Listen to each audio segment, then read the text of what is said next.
ज्या दिवशी ही घटना घडली त्या दिवसापासून राज्याचे मुख्यमंत्री, दोन्ही उपमुख्यमंत्री आम्ही सगळ्यांनीच ठरवलेलं होतं, कुणालाही त्या हयगय करायची नाही. जे दोषी असतील, जे कोणी त्याच्याशी संबंधित असतील, कुणीही असलं तरी त्यांच्यावर कारवाई करायची. आणि त्या दिवसापासून या गोष्टीला सुरुवात झालेली आहे. एक आहे की महिना होऊन गेला, त्यांचं कुटुंब देखील, त्यांची पत्नी असेल, त्यांची मुलगी असेल, त्यांचा भाऊ असेल, ते पण थोडे चिंतेत आहे की बाबा पुढं काही होतंय की नाही, होतंय की नाही, होतंय की नाही. वास्तविक यंत्रणा, पोलीस यंत्रणा पोलिसांचं काम करते, सीआयडी मार्फत करते, एसआयटी मार्फत करते. अशा या सगळ्या गोष्टी तिथं चालू आहेत. न्यायाधीशांच्या मार्फत देखील त्याची चौकशीच्या बद्दलचे स्वतः मुख्यमंत्र्यांनी शब्द दिले. आम्ही सगळ्यांनी तिथं अशी भूमिका घेतली, जे कोणी दोषी असतील त्यांना अजिबात त्याच्यामध्ये थारा द्यायचा नाही. कारण ही निगरूण हत्या ही शिवशाहू फुले आंबेडकरांच्या महाराष्ट्रामध्ये कुणीच खपून घेणार नाही. आणि त्याच्यामुळं कुणीही दोषी असेल तर त्यांचे धागेदोरे चौकशीमध्ये मिळाले तर त्यांच्यावर ॲक्शन घेतली जाणार आहे. हे स्वतः एकनाथराव शिंदेंनी पण काल का परवा साताऱ्यामध्ये सांगितलं. ज्यावेळेस पत्रकार मित्र तुम्ही आम्हाला वेगवेगळ्या ठिकाणी प्रश्न विचारता तेव्हा मी पण सांगितलंय आणि राज्याच्या प्रमुखांनी पण सांगितलेलं आहे. खरोखरीच ही घटना अतिशय निगरूण आणि माणुसकीला काळीमा फासणारी अशा प्रकारची आहे. त्यामध्ये कुणी सत्ताधारी पक्षाचा असो, विरोधी पक्षाचा असो, कुणी त्रयस्थ असो, ज्याचा राजकारणाशी संबंध असेल नसेल तो असो, त्याच्यात त्याला कुठलाही थारा दिला जाणार नाही. बीड जिल्ह्यामध्ये कायदा आणि सुव्यवस्थेचा प्रश्न निर्माण झाला आहे. परळी बंद वाल्मीकरणासाठी होती. अख्ख्या परळीमध्ये सर्वजण म्हणजे रॉकेल ओतून अंगावर घेण्यापर्यंत प्रकार घडलेले. पालकमंत्रीपदासंदर्भात आपण तिथं अतिशय चांगले एसपी पाठवलेले. पत्रकार मित्रांनो, तुम्ही पण चौकशी करा की यावेळेसचा पाठवलेला एसपी कडक आहेत की नाही.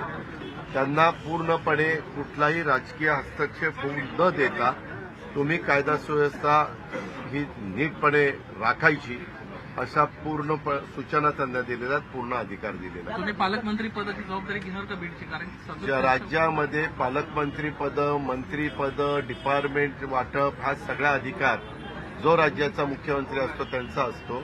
पाठीमागच्या काळामध्ये एकनाथराव शिंदेंच्याकडे तो अधिकार होता कारण ते राज्याचे प्रमुख होते. आता सर्वांनी आम्ही देवेंद्र फडणवीस साहेबांना मुख्यमंत्री केलेलं आहे, त्याच्यावर त्यांचा अधिकार आहे. त्यांनी थोडंसं एक गोष्ट खरी आहे, निवडणुका झाल्यानंतर, निकाल लागल्यानंतर मंत्रिमंडळ असे होतं, आता यायला काही वेळ लागला, त्याच्यानंतर खातेवाटप व्हायला वेळ लागला आणि आता तुमच्या ह्याचा पालकमंत्रीपदाचा. परंतु आज काहीतरी पानिपतला गेलेले आहेत मुख्यमंत्री, उद्या आपल्याकडे प्राईम मिनिस्टर येत आहेत. दुपारपासून उशिरापर्यंत त्यांचे कार्यक्रम आहेत. उद्या सगळ्या आमदारांना आम्हाला ते भेटणार आहेत, त्यांनी वेळ पण दिलेला आहे. त्याच्यावर मुख्यमंत्री पण दिवसभर त्यांचं वेलकम केल्यापासून त्यांना सी ऑफ करेपर्यंत त्या कार्यक्रमामध्ये राहतील दिवसभर. पण आणि दाओसला पण मला वाटतं 19 तारखेला त्यांना जायचं आहे. 19 तारखेला ते दाओसला जाणार आहे. त्याच्या आधी निश्चितपणे मुख्यमंत्री, पालकमंत्री पदाच्या जबाबदाऱ्या वेगवेगळ्या मंत्र्यांना देतील.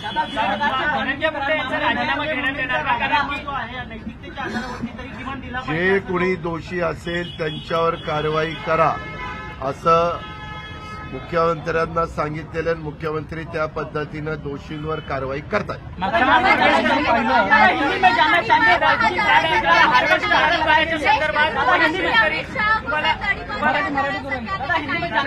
शेतकरी भेटलेले होते. हार्वेस्टर अनुदानामध्ये घोटाळा झाल्याच्या संदर्भात तत्कालीन कृषी मंत्री धनंजय मुंडे यांच्या जवळचे वाल्मीकरणांनी पैसे घेतलेत शेतकऱ्यांकडून. त्या संदर्भात हे आरोप केले गेलेले आहेत, त्याची चौकशी करण्यात यावी.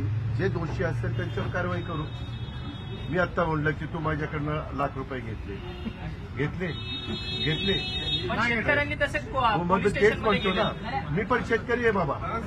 मी शेतकरी म्हणूनच म्हणतोय की तू माझ्याकडनं ₹1,00,000 घेतले. मी त्याच्याबद्दल एवढंच तुम्हाला सांगतो. मी काय करतो, तुम्हाला वेळ देतो त्यावेळेस तुम्ही तिसऱ्यातच शिरता. मी इतकं स्पष्ट सांगतो, सगळ्या महाराष्ट्राला माझी मतं माहिती आहे. मी कधी माझ्या राजकीय जीवनाला सुरुवात केल्यापासून जातीचा, पातीचा, नात्याचा, गोत्याचा विचार केलेला नाहीये. महाराष्ट्र चांगला राहिला पाहिजे, कायदा सुव्यवस्था उत्तम राहिली पाहिजे, प्रत्येकाने आपापली जबाबदारी नीटपणे पार पाडली पाहिजे.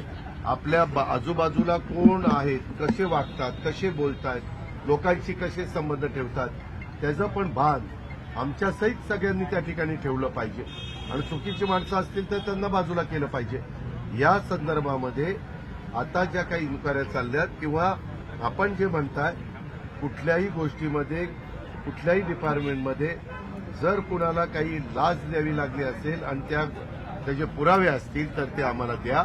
आम्ही त्याची चौकशी करू आणि दोषींना या ठिकाणी शासन करू. त्याच्यामध्ये कुणालाही पाठीशी घातलं जाणार नाही.